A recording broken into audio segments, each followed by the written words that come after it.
ഒരു ദിവസം O P കാണുന്നതിൽ ഒരു 80-90% ഓഫ് ദ പേഷ്യൻസ് എപ്പോഴും ഡയബറ്റിക് കാരണം കിഡ്നിക്ക് പ്രശ്നം വന്ന ആൾക്കാരാണ്. ആൾക്കാർ പിന്നെ ശ്രദ്ധിക്കുന്നത് ഓരോ അവയവങ്ങളെ ബാധിച്ച് ഒരു അറ്റാക്ക് വന്നു അല്ലെങ്കിൽ കിഡ്നിക്ക് അസുഖം കണ്ടുപിടിച്ചതിന് ശേഷമാണ് പിന്നെയാണ് ഈ ഷുഗർ കൺട്രോളിനെ പറ്റിയിട്ട് കൂടുതൽ ചിന്തിക്കാൻ തുടങ്ങുന്നത്. കുടുംബത്തിൽ ആർക്കെങ്കിലും കിഡ്നി രോഗം ഉണ്ടെങ്കിൽ ആ കുടുംബത്തിലെ മറ്റംഗങ്ങൾ ഈ കിഡ്നി രോഗങ്ങളെ സ്ക്രീൻ ചെയ്യുന്നത് നന്നായിരിക്കും. അതൊരു പ്രധാനപ്പെട്ട കാര്യമാണ്. കാരണം നമ്മുടെ നാട്ടിൽ ഒരുപാട് ജനറ്റിക് സ്റ്റഡീസ് വന്നുകൊണ്ടിരിക്കുന്നുണ്ട്. ഈ ഫാമിലിയിൽ റൺ ചെയ്യുന്ന കിഡ്നി രോഗങ്ങൾ ഒരുപാടുണ്ട്. കൃത്യമായ പരിശോധനകൾ നടത്തുക എന്നുള്ളത് അത്യാവശ്യം തന്നെയാണ്.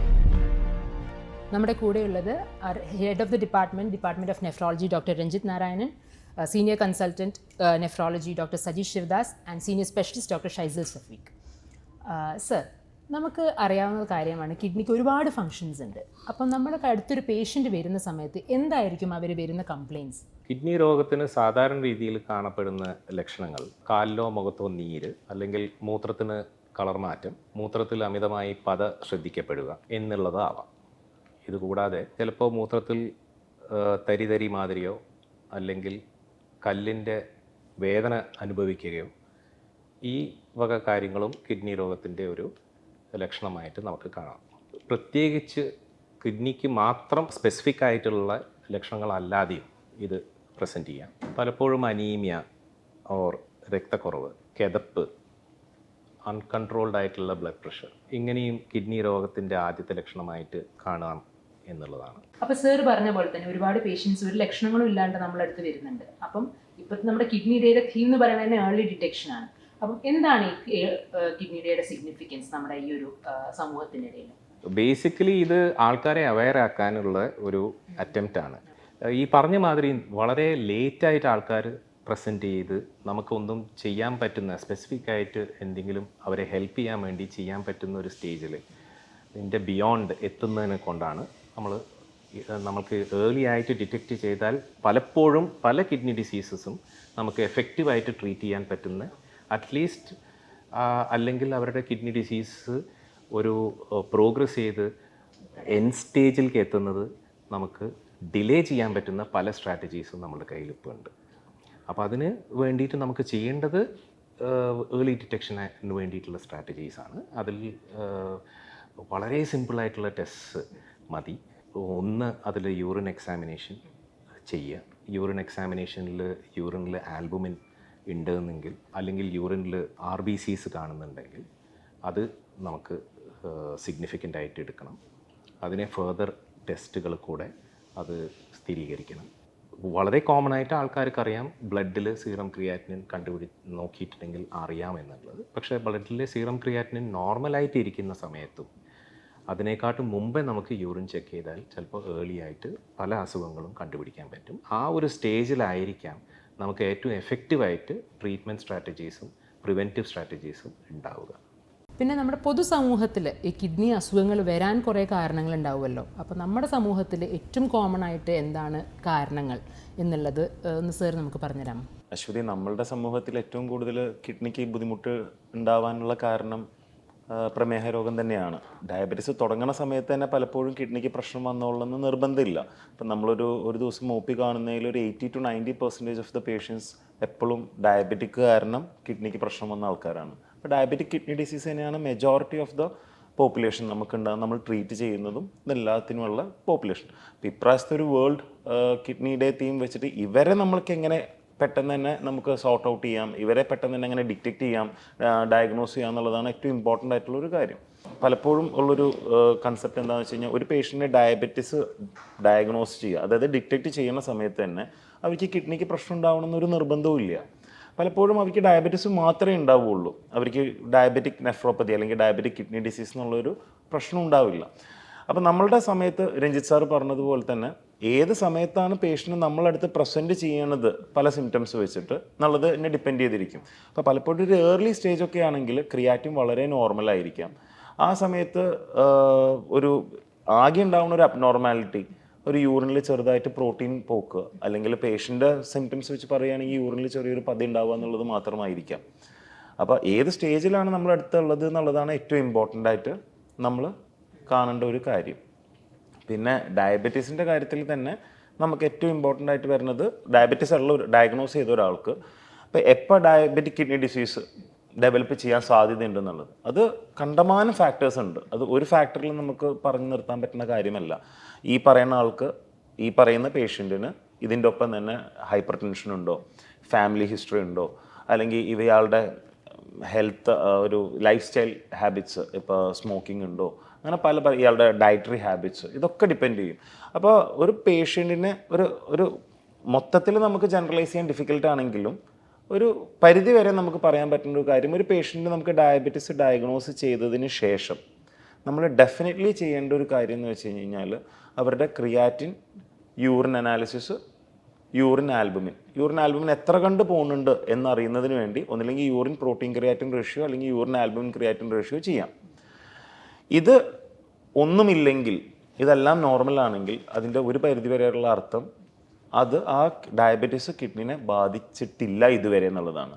പിന്നെ നമ്മൾ ആ പേഷ്യൻ്റ്, അങ്ങനത്തെ ഒരു പേഷ്യൻറ്റിനെ നമ്മളൊരു 6 മാസം അല്ലെങ്കിൽ 1 കൊല്ലം കൂടുമ്പോൾ ഈ ടെസ്റ്റുകൾ നമ്മൾ റുട്ടീനിൽ നമ്മൾ ചെയ്ത് നോക്കും. കാരണം ഇതിൻ്റെ ഒരു ഏർലി സ്റ്റേജിൽ ഡിറ്റക്റ്റ് ചെയ്യലാണ് എപ്പോഴും ആ പേഷ്യൻറ്റിന് പലപ്പോഴും ഈ കിഡ്നി ഡിസീസ് പ്രോഗ്രസ് ചെയ്യാതിരിക്കാൻ എപ്പോഴും നമുക്ക് ഒരു ആക്റ്റീവ് ഇൻ്റർവെൻഷൻ എന്നുള്ള രീതിയിൽ നമുക്ക് മരുന്ന് കൊടുക്കാനും അതിൻ്റെ ഏറ്റവും ഫലപ്രദമായ സമയം അതാണ്. അങ്ങനെയാണ് നമ്മൾ ആ ഒരു അസുഖത്തിനെ നമ്മൾ ഫോളോ അപ്പ് ചെയ്യുക. അപ്പം ഈ വിഭാഗത്തിലുള്ള ആൾക്കാർ എല്ലാ 6 മാസം കൂടുമ്പോഴും ബ്ലഡ് ടെസ്റ്റുകൾ ചെയ്യണം അങ്ങനെ എന്നുള്ളൊരു ഇതാണ്. ഇതുവരെ ഡയബറ്റീസ് ഡയഗ്നോസ് ചെയ്യപ്പെട്ടിട്ടുണ്ട്, എന്നാൽ അവർക്ക് ഡയബറ്റിക് കിഡ്നി ഡിസീസ് ഇതുവരെ ഡയഗ്നോസ് ചെയ്തിട്ടില്ല. അതായത് ക്രിയാറ്റിനും യൂറിനിൽ പ്രോട്ടീൻ പോക്കും ഒന്നും ഡെവലപ്പ് ചെയ്യാത്ത പേഷ്യൻസിന് ഒരു 6 മാസം അല്ലെങ്കിൽ 1 കൊല്ലം കൂടുമ്പോഴെങ്കിലും ചെയ്യണം. ഒപ്പം തന്നെ ഷുഗർ കണ്ണിൻ്റെ ഞരമ്പിനെ ബാധിച്ചിട്ടുണ്ടോ എന്നുള്ളതും നമ്മൾ ഇയർലി നമ്മൾ നോക്കണം. കാരണം പലപ്പോഴും ചെയ്യാത്ത കാര്യങ്ങൾ, അതെ, കാരണം ഷുഗർ കണ്ണിൻ്റെ ഞരമ്പിനെ ബാധിച്ചു കഴിഞ്ഞ് കഴിഞ്ഞാൽ തന്നെ അതൊരു ഇൻഡയറക്റ്റ് എവിഡൻസ് ആണ്. ഷുഗർ കിഡ്നിനെ ബാധിച്ചിട്ടുണ്ട് എന്നുള്ളത് ഒരു ഇൻഡയറക്റ്റ് എവിഡൻസ് ആണ് പലപ്പോഴും. അപ്പോൾ അതും നമ്മൾ നോക്കണം. അത് വളരെ ഇമ്പോർട്ടൻ്റ് ആയിട്ടുള്ളൊരു കാര്യമാണ്.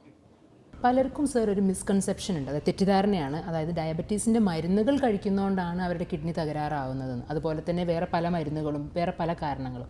അങ്ങനെയുള്ളതിനെ പറ്റിയിട്ട് സാർക്ക് എന്താ പറയാനുള്ളത്? ഇപ്പോൾ പലപ്പോഴും പേഷ്യൻസ് വന്നിട്ട് പറയും കുറേ നാളായി ഷുഗറിന് മരുന്ന് കഴിക്കുന്നത്, എന്നിട്ട് അപ്പോൾ അതുകൊണ്ടായിരിക്കും കിഡ്നിക്ക് പ്രശ്നം ഉണ്ടായതെന്നാണ് പലപ്പോഴും അശ്വതി പറയാറ്. പക്ഷേ അങ്ങനെയല്ല അത് സംഭവം. അത് എങ്ങനെയാണെന്ന് വെച്ച് കഴിഞ്ഞാൽ നമ്മൾ പലപ്പോഴും അൺകൺട്രോൾഡ് ആയിട്ടുള്ള ഷുഗേഴ്സ്, അതായത് പ്രമേഹ രോഗം കൺട്രോളിലല്ലാത്ത അവർക്കാണ് പലപ്പോഴും ഞാൻ നേരത്തെ പറഞ്ഞതുപോലെ ഡയബറ്റീസിൽ നിന്ന് ഡയബറ്റിക് കിഡ്നി ഡിസീസിലോട്ട് ഒരു പ്രോഗ്രഷൻ വരുന്നത്.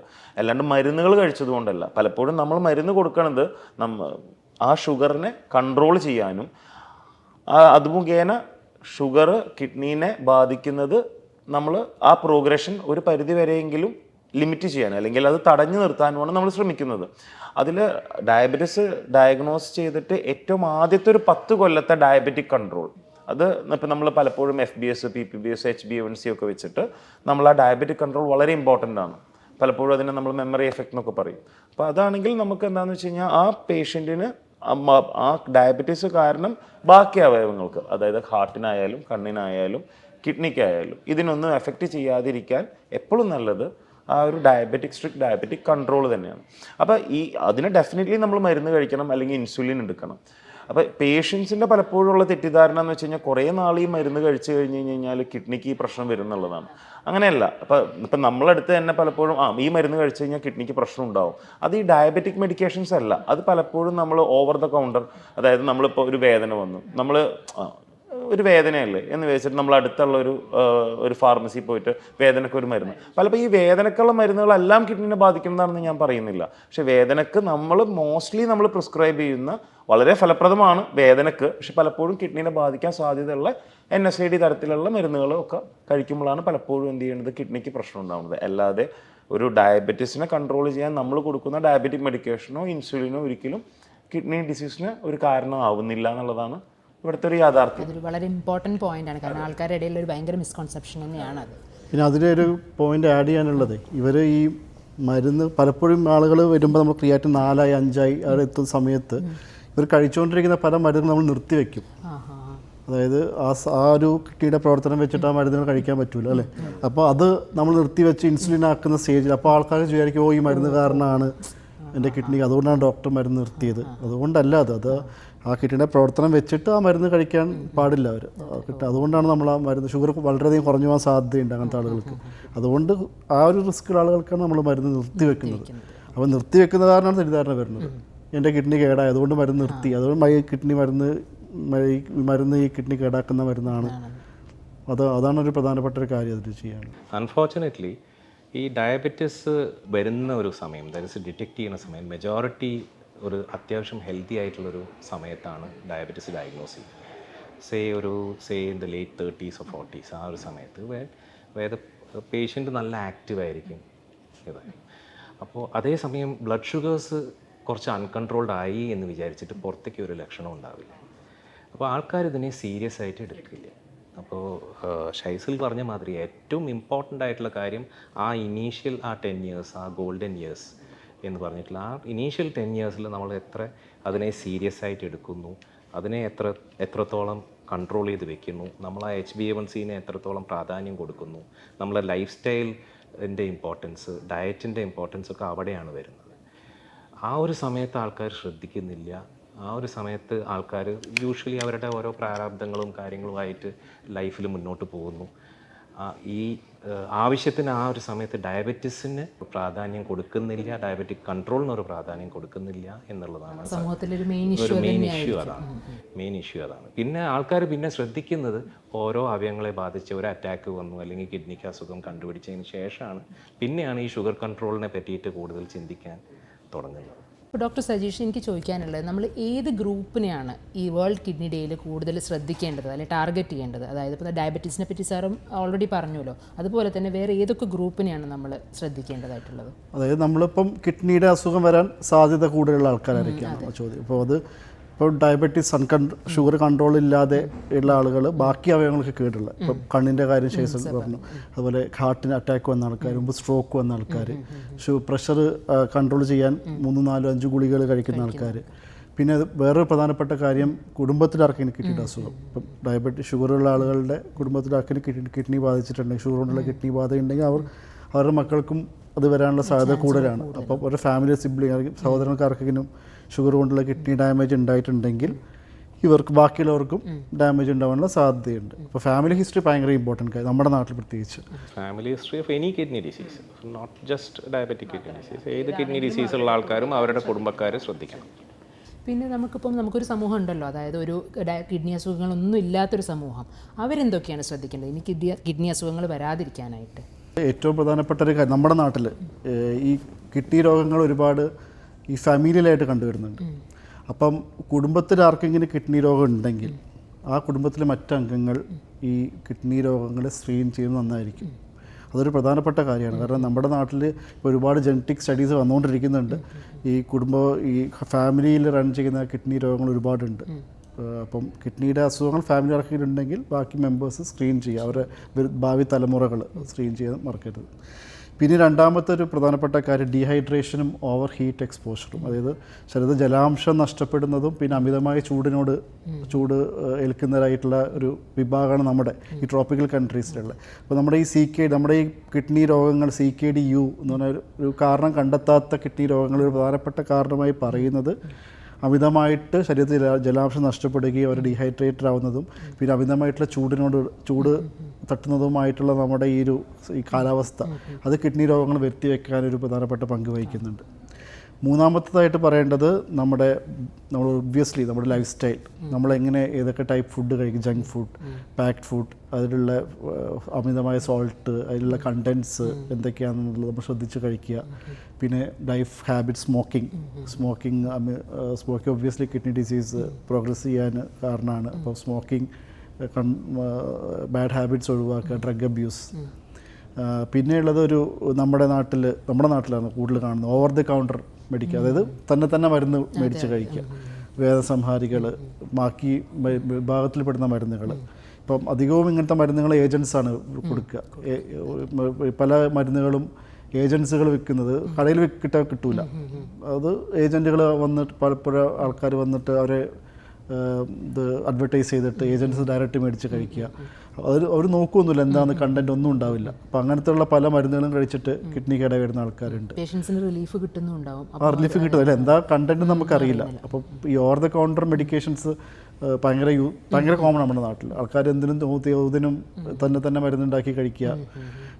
പിന്നെയുള്ളത് നമ്മൾ ഇയർലി ഒരു ചെക്കപ്പ്, നമ്മൾ എല്ലാ വർഷവും നമ്മുടെ ഹെൽത്തിനെ പറ്റി, നമ്മുടെ കിഡ്നീനെ പറ്റി നോ യുവർ നമ്പേഴ്സ് എന്ന് പറയും. നമ്മുടെ BP എത്രയാണ്, നമ്മുടെ ഷുഗർ എത്രയാണ്, നമ്മുടെ കിഡ്നിയുടെ ഫംഗ്ഷൻ എന്താണെന്നുള്ളത് നമ്മൾ എല്ലായ്പ്പോഴും അറിഞ്ഞിരിക്കണം. ഇതാണ് മെയിനായിട്ട് പറയേണ്ടത് 5 കാര്യങ്ങൾ. പിന്നെ നമുക്ക് വളരെ ഏറെ ഇപ്പോൾ ഫേമസ് ആയിട്ടുള്ളൊരു കാര്യമാണല്ലോ ഈ ഫേസ് ക്രീം യൂസ് ചെയ്തിട്ട് നമുക്ക് ഒരുപാട് കിഡ്നി ഡിസീസസ് വരുന്നുണ്ട് എന്നുള്ളത്. അത് നമ്മുടെ ഹോസ്പിറ്റലിൽ നിന്ന് തന്നെയാണ് അതിനെ പറ്റിയിട്ട് ഒരുപാട് പഠനങ്ങൾ ഉണ്ടായിട്ടുള്ളത്. അതിനെപ്പറ്റി ഒരുപാട് എല്ലാവരും വായിച്ചിട്ടുമുണ്ട്. ഇപ്പോൾ അതിൻ്റെ ട്രെൻഡ് എങ്ങനെയാണ് സർ? OP യിൽ ഇപ്പോഴും അങ്ങനത്തെ കേസുകൾ വരുന്നുണ്ടോ? പേഷ്യൻസ് ഇപ്പോഴും അതുപോലെ തന്നെ യൂസ് ചെയ്തുകൊണ്ടിരിക്കുന്നുണ്ടോ? ഇപ്പം ഗവൺമെൻറ്റിൻ്റെ സൈഡിൽ നിന്ന് നല്ല ആക്റ്റീവ് ഇൻ്റർവെൻഷൻ വന്നിട്ടുണ്ട്. ഒരു ഓപ്പറേഷൻ സൗന്ദര്യ എന്ന് പറഞ്ഞിട്ട് ഈയിടെ കൂടെ പേപ്പറിൽ വായിച്ചിരുന്നല്ലോ, ഒരു ഫേക്ക് പ്രോഡക്ട്സ് കണ്ടെത്തുന്നതും പിന്നെ അതിനുള്ള സെർച്ച് നടത്തുന്നുണ്ട് റെഗുലറായിട്ട്. അതുകൊണ്ട് തന്നെ നമ്പേഴ്സ് ഇപ്പോൾ ആൾക്കാരും അറിയാം. ഇപ്പോൾ നമ്പേഴ്സ് ഒരുപാട് കുറഞ്ഞിട്ടുണ്ട്. പക്ഷെ എന്നാൽ തന്നെ കഴിഞ്ഞ ആഴ്ച ഒരു കുട്ടി വന്നു, 18 വയസ്സുള്ള കുട്ടി, അപ്പം ഈ ഫേസ് ക്രീം യൂസ് ചെയ്തിട്ട്. അപ്പം അവർക്ക് അറിയാം അത് പ്രശ്നം ഉണ്ടാക്കും, എന്നാലും യൂസ് ചെയ്യണം. കാരണം അതിൽ കിട്ടുന്ന ഒരു ഇതുണ്ടല്ലോ, ഡോപ്പമിൻ സർജാണ് വരിക. അപ്പോൾ ഒരു ഡ്രഗ് അടിച്ചാൽ കിട്ടുന്ന ഫീലാണ് കിട്ടുന്നത്. മുമ്പ് ഭംഗിയില്ലാത്ത ആൾ ഭംഗിയായി, അപ്പോൾ ആൾക്കാർ പറയുമ്പോൾ ഒരു ഡോപ്പമിൻ സർജ് വരുമ്പോൾ അത് പിന്നെയും ആൾ യൂസ് ചെയ്തുകൊണ്ടിരിക്കുന്നുണ്ട്. ഇപ്പോഴും കേസുകൾ വരുന്നുണ്ട്. പ്രോഡക്റ്റ് അവൈലബിൾ ആണ്. ഇപ്പോഴും ആമസോണിൽ അവൈലബിൾ ആണ്, പ്രോഡക്ട്സൊക്കെ അവൈലബിൾ ആണ്. പിന്നെ എപ്പോഴും നമ്മൾ ഇത് പലപ്പോഴും സോഷ്യൽ മീഡിയയിൽ വരുമ്പോൾ ആൾക്കാർ ചോദിക്കുന്നത് എന്തുകൊണ്ട് ക്രീമിൻ്റെ പേര് പറയുന്നില്ല എന്നല്ല സർ. നമ്മുടെ സ്റ്റഡിയിൽ തന്നെ ഒരു 6 ടൈപ്പ് ക്രീമുകളുണ്ട്. ഇപ്പോൾ നമ്മളൊരു ക്രീമിൻ്റെ പേര് പറഞ്ഞാൽ അവർ വേറെ കുപ്പി അടിച്ചിറക്കും വേറെ പേരിൽ. ഇപ്പം കണ്ടിരിക്കുന്നത് ഇപ്പം പുഷ്പവതി എൻ്റെ ഒരു ഫ്രണ്ട് കണ്ടിരിക്കും, പുഷ്പ മെഡിക്കോളജി കോട്ടയത്ത്. അവിടെ നിന്ന് അവർ കണ്ടത് നമ്മളിതുവരെ കേൾക്കാത്ത ക്രീമാണ്. അപ്പോൾ ക്രീമിൻ്റെ പേര് പറഞ്ഞിട്ട് കാര്യമൊന്നും തോന്നുന്നില്ല. അവർ പുതിയ പേരിലും പുതിയ രൂപത്തിലും അടിച്ചിറക്കിക്കൊണ്ടിരിക്കും. അപ്പോൾ നമ്മൾ ബേസിക്കലി ഫേക്കായിട്ടുള്ള സാധനങ്ങൾ വായിക്കാതിരിക്കുക, ഒറിജിനൽ അതിൻ്റെ മുദ്രകളും ഹോളോഗ്രാമൊക്കെ നോക്കി റെപ്യൂട്ടഡ് ആയിട്ടുള്ള ഷോപ്പിൽ നിന്നും വാങ്ങിക്കുക. ഓൺലൈനായിട്ട് വാങ്ങിക്കാതിരിക്കുക, അതൊരു പ്രധാനപ്പെട്ട കാര്യം. ആമസോണിലും ഫ്ലിപ്കാർട്ടിലൊന്നും നമുക്ക് ക്രെഡിബിലിറ്റി ഉണ്ടാവില്ല. അപ്പോൾ നമ്മളധികവും ഇങ്ങനത്തെ പ്രോഡക്ട്സിന് യൂസ് ചെയ്യുമ്പോൾ പ്രോപ്പറായിട്ട് നല്ല ഷോപ്പിൽ ജെന്യൂനായിട്ട് നിങ്ങൾക്ക് തോന്നുന്ന രീതിയിലും അതുപോലെ അതിൻ്റെ കണ്ടൻസൊക്കെ വായിച്ച് നോക്കി അതിൽ ഒറിജിനാലിറ്റി ഉണ്ടോ എന്നുള്ളത്, ഹോൾമാർക്കും അതിൻ്റെ ബാക്കിയുള്ള കാര്യങ്ങളൊക്കെ ഉണ്ട്, അതെല്ലാം ശ്രദ്ധിച്ച് വാങ്ങിക്കുക. പ്രോപ്പർലി എന്താ പറയുക, അതിൻ്റെ സ്റ്റാൻഡർഡൈസേഷനും സർട്ടിഫിക്കേഷനും ഉള്ള പ്രോഡക്ട്സ് നോക്കിയിട്ട് വാങ്ങിക്കുക. ഇപ്പോൾ യൂഷ്വലി സ്റ്റാൻഡേർഡ് ബ്രാൻഡ്സിനൊക്കെ അതിൻ്റെ ക്ലിയറൻസ് കിട്ടാതെ അവർക്ക് ഇറക്കാൻ പറ്റില്ല.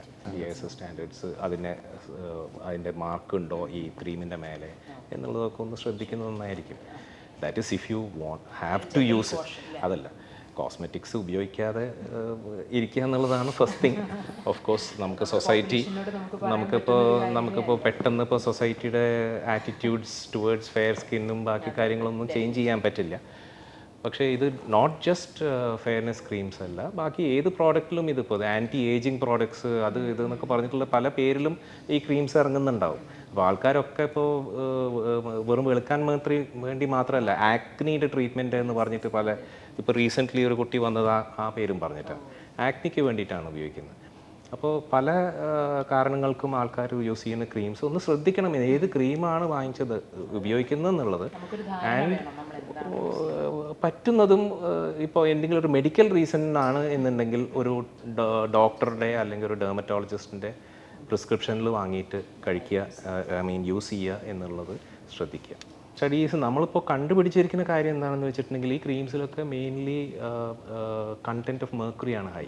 അതെന്ന് വെച്ചാൽ ഫെയർനെസ് കൂട്ടാനും അതിൻ്റെ എഫക്റ്റീവ്നെസ് കൂട്ടാനും വേണ്ടിയിട്ട് മെർക്കുറിയുടെ കണ്ടൻറ്റാണ് ഹൈ. അപ്പോൾ മെർക്കുറിയുടെ കണ്ടൻറ്റ് ഹൈ ആയ ഏത് പ്രോഡക്റ്റ് ആണെങ്കിലും അത് ഒരു റിസ്ക് ഉള്ള കാര്യമാണ്. അതിപ്പോൾ നമ്മൾ ശരീരത്തിൻ്റെ പുറത്ത് തേക്കുന്നതാവാം, ചിലപ്പോൾ കഴിക്കുന്നതാവാം.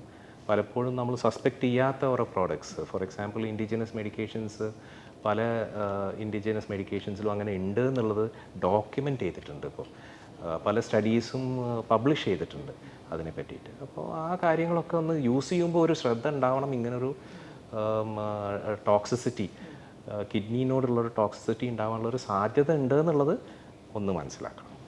ആ ഒരു കാര്യം ആണ് basically the message that has to go out. അതെ അതെ, നമ്മുടെ യൂത്തിന് എന്തായാലും വേണ്ടുന്ന ഒരു മെസ്സേജ് തന്നെയാണ്. യൂത്ത് ആവണമെന്നില്ല, എനി ഏജ് എനി ജെൻഡർ എല്ലാവർക്കും ഇത് ബാധിക്കുന്നുണ്ട്. നമ്മുടെ സമൂഹത്തിൽ ഒരുപാട് ആൾക്കാർ ഡയാലിസിസ് ചെയ്യുന്ന ആൾക്കാരാണ്. അത് കിഡ്നി അസുഖം ബാധിച്ച് ഡയാലിസിസിന് വേണ്ടി ഡിപ്പെൻഡഡ് ആയിട്ടുള്ള ആൾക്കാരാണ്. അതിനെപ്പറ്റി ഒരുപാട് മിസ്കോൺസെപ്ഷൻസ് ഉണ്ട്, തെറ്റിദ്ധാരണകളുണ്ട് നമ്മുടെ സമൂഹത്തിൽ. അതായത് ചില കാരണങ്ങൾക്ക് നമ്മൾ ചിലപ്പം താൽക്കാലികമായിട്ടായിരിക്കും ഡയാലിസിസ് കൊടുക്കുന്നത്, ചിലപ്പോൾ നമുക്ക് അത് പെർമനൻ്റ് ആയിട്ട് കൊടുക്കേണ്ടി വരും. അപ്പം ഒരിക്കൽ തുടങ്ങിക്കഴിഞ്ഞാൽ ഒരിക്കലും നിർത്താൻ പറ്റില്ല എന്നുള്ളൊരു മിസ്കോൺസെപ്ഷനും, പിന്നെ അവരുടെ ബ്ലഡ് മുഴുവനും അതിൽ നിന്ന് വാർത്തെടുത്തിട്ട് എന്താ പറയുക തിരിച്ച് വേറെ എന്തോ കയറ്റുകയാണെന്നുള്ളൊരു മിസ്കോൺസെപ്ഷനും നമ്മുടെ ഒരു സമൂഹത്തിലുണ്ട്. അപ്പം അതിനെപ്പറ്റി സാർക്ക് എന്താ നമ്മുടെ പൊതുജനത്തിനോട് പറയാനുള്ളത്? അശ്വതി, നമുക്ക് വളരെ ഷോർട്ടായിട്ടുള്ളൊരു ഡിസ്കഷനിൽ പറഞ്ഞു തീർക്കാൻ പറ്റുന്ന ഒരു കാര്യമല്ല അത് സത്യം പറഞ്ഞാൽ. അപ്പോൾ ബേസിക്കലി നമ്മൾ കിഡ്നി ഡിസീസിനെ തന്നെ നമ്മൾ രണ്ടായിട്ടാണ് തരംതിരിക്കുന്നത്. ഏറ്റവും വളരെ ബേസിക്കായിട്ട് പറയുകയാണെങ്കിൽ ഇപ്പോൾ വന്ന അസുഖങ്ങളും കുറേ നാളുകളായിട്ടുള്ള അസുഖങ്ങളും. അതിന് ഇപ്പോൾ വന്ന അസുഖങ്ങൾ നമ്മൾ AK അക്യൂട്ട് കിഡ്നി ഇഞ്ചുറി എന്ന് പറയുന്നു, മറ്റേതിന് നമ്മൾ ക്രോണിക് കിഡ്നി ഡിസീസ് എന്ന് പറയുന്നു. From the word meaning itself അക്യൂട്ടായിരുന്നു. ഇപ്പോൾ ഒരാൾക്ക് ഒരു കുഴപ്പമില്ലാത്ത ഒരാൾക്ക് ഒരു അസുഖം വരുന്നു, ഫോർ എക്സാമ്പിൾ ഒരു എലിപ്പനി വരുന്നു, അത് കിഡ്നിനെ ബാധിക്കുന്നു, ക്രിയാറ്റിൻ വളരെയധികം കൂടുന്നു. ഒരിക്കലും ക്രിയാറ്റിൻ്റെ അളവ് വെച്ചിട്ടല്ല നമ്മൾ ഡയാലിസിസ് ചെയ്യണ്ടേ എന്നുള്ള തീരുമാനം എടുക്കുന്നത്. പലപ്പോഴും അതൊരു മൾട്ടി ഫാക്ടോറിയൽ ആയിട്ടുള്ള നമ്മളുടെ ക്ലിനിക്കൽ അസസ്മെൻറ്റും അയാളുടെ പല കാര്യങ്ങളും, ക്രിയാറ്റിന്, ബ്ലഡ് യൂറിയ, അയാളുടെ യൂറിൻ എത്ര വരുന്നുണ്ട് എന്നുള്ളതൊക്കെ വെച്ചിട്ടാണ് നമ്മൾ ഡയാലിസിസ് എടുക്കുന്നത്. അപ്പോൾ ഒരു കുഴപ്പമില്ലാത്ത ഒരാൾക്ക് ഒരു കിഡ്നിക്ക് ഒരു ഇൻഫെക്ഷൻ വരുന്നു, കിഡ്നിനെ ബാധിക്കുന്ന ഒരു ഇൻഫെക്ഷൻ വരുന്നു, ഫോർ എക്സാമ്പിൾ ഒരു ഹിറ്റ് കിട്ടുന്നു, അത് നല്ലൊരു ഹിറ്റാണെന്ന് വിചാരിക്കുക, ഒരു സിവിയർ ആയിട്ടുള്ളൊരു ഇഞ്ചുറി വരുന്നു. ആ സമയത്ത് കിഡ്നീൻ്റെ പ്രവർത്തനം താൽക്കാലികമായി ഒന്ന് സ്റ്റോപ്പ് ആവും. ആ സമയത്ത് നമ്മൾ പലപ്പോഴും ഡയാലിസിസ് ചെയ്യുന്നത് ആ കിഡ്നി റിക്കവർ ചെയ്യുന്നത് വരെ നമ്മൾ കിഡ്നീനെ ഒന്ന് സപ്പോർട്ട് ചെയ്ത് കൊടുക്കുക, ഒരു കൈത്താങ് പോലെ ഒന്ന് പുഷ് ചെയ്ത് കൊടുക്കുക. ചിലപ്പോൾ ഒരു 2 ആഴ്ച 3 ആഴ്ച ഡയാലിസിസ് ചെയ്ത് കഴിഞ്ഞാൽ പിന്നെ യൂറിൻ രണ്ടാമത് വന്നു തുടങ്ങിക്കഴിഞ്ഞാൽ ആ പേഷ്യൻറ്റ് നമുക്ക് കത്തീറ്റർ ഊരി കൊടുക്കാൻ പറ്റും, അല്ലെങ്കിൽ ഡയാലിസിസ് നിർത്തി കൊടുക്കാൻ പറ്റും. ഇതാണ് ഒരു സെറ്റ് ഓഫ് പേഷ്യൻസ് ഉള്ളത്. പക്ഷേ ഞാൻ പറഞ്ഞ മറ്റേ സെറ്റ് ഓഫ് പേഷ്യൻസ് എന്ന് പറഞ്ഞപ്പോൾ, ഫോർ എക്സാമ്പിൾ ഞാൻ നേരത്തെ ഡയബറ്റീസിനെ കുറിച്ച് പറഞ്ഞ പോലെ തന്നെ ഒരു 10 കൊല്ലം മുമ്പ് ക്രിയാറ്റിൻ 1 ആയിരുന്നു.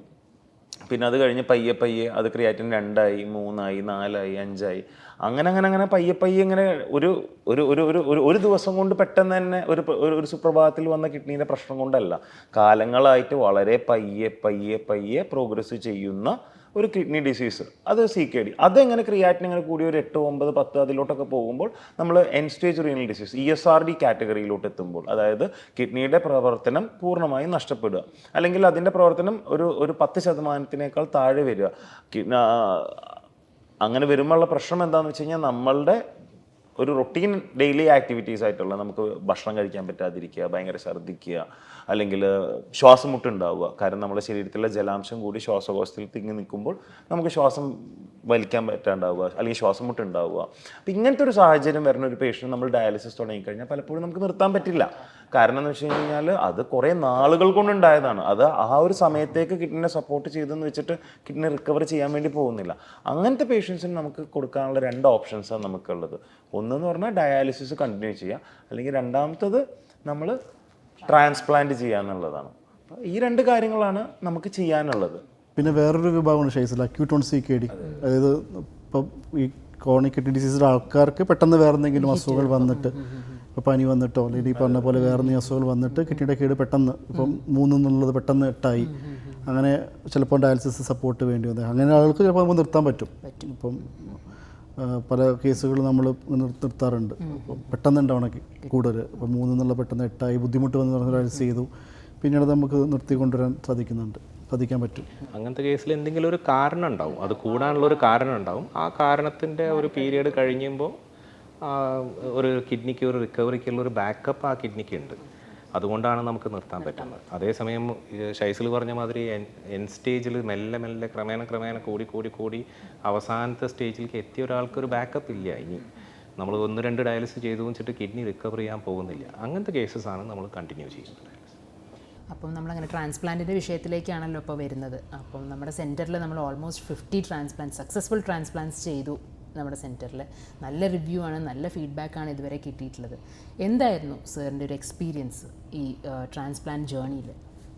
ദൈവം സഹായിച്ചു നമുക്ക് ഇതുവരെ 50+ ട്രാൻസ്പ്ലാന്റ്സ് സക്സസ്ഫുള്ളായിട്ട് ചെയ്യാൻ പറ്റിയിട്ടുണ്ട് എന്നുള്ളത് സത്യമാണ്. ഈ പേഷ്യൻസിനൊക്കെ നമുക്ക് നല്ല കെയർ കൊടുക്കാനും പറ്റിയിട്ടുണ്ട്. എല്ലാവരും വലിയ ബുദ്ധിമുട്ടില്ലാതെ ഇതുവരെ പോകുന്നു എന്നുള്ളത് സത്യമാണ്.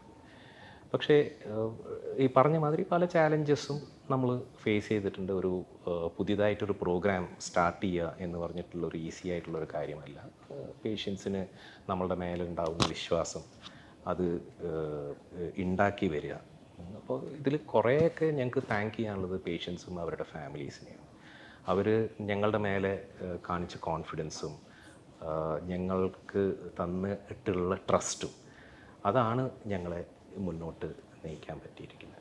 അപ്പോൾ ഈ ഒരു പ്രോഗ്രാം നമുക്ക് ഇതുമാതിരി കൊണ്ടുപോകാൻ പറ്റിയതിൽ we have to thank a lot of people, not just the almighty, ഇവിടുത്തെ അഡ്മിനിസ്ട്രേഷൻ, എവ്രി വൺ, ഈവൻ എന്ന് പറഞ്ഞിട്ടുണ്ടെങ്കിൽ ഇവിടുത്തെ ജനങ്ങളെല്ലാവരും നമ്മളെ സപ്പോർട്ട് ചെയ്തിട്ടുണ്ട്.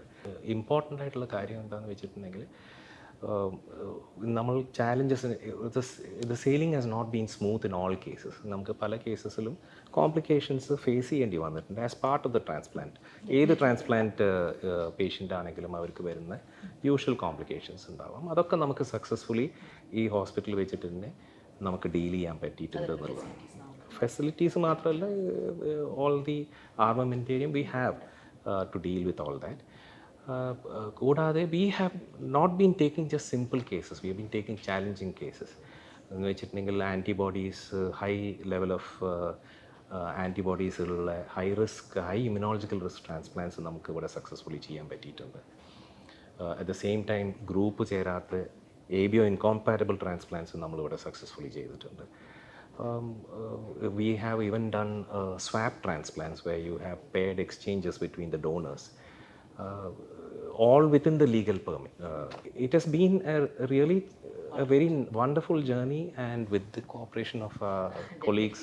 The other thing, of course, is that I guess one of the attractions that we have is that we are able to do all this, give standard of care at a very reasonable cost, to the patients, not just for this thing, as well for the follow-up വരുമ്പോഴും pre-transplant we have a very structured way of approaching how a transplant workup should be done. Right from the transplant workup onwards, the support of our transplant coordination team, the pre-transplant coordination as well as the post-transplant coordination, we've been able to help these patients a lot. അപ്പോൾ ഇത്രയും നല്ലൊരു discussion നമുക്ക് കിട്ടി. നമ്മുടെ senior most നെഫ്രോളജിസ്റ്റിൻ്റെ അടുത്ത് നമുക്ക് ഒരുപാട് കാര്യങ്ങൾ ഇന്ന് പഠിക്കാൻ പറ്റി. അപ്പം ഈ വർഷത്തെ വേൾഡ് കിഡ്നി ഡേൻ്റെ മോട്ടോ ആയ ഏർലി ഡിറ്റക്ഷൻ, അതിനെ തന്നെ നമുക്ക് നമ്മുടെ ടേക്ക് ഹോം മെസ്സേജായി കാണാം. എന്നിട്ട് നമുക്ക് നമ്മുടെ കിഡ്നി അസുഖങ്ങളെ ഏർലി ആയിട്ട് തന്നെ ഡിറ്റക്റ്റ് ചെയ്യാൻ വേണ്ടിയിട്ടുള്ള എല്ലാവിധ ശ്രമങ്ങളും നടത്താം.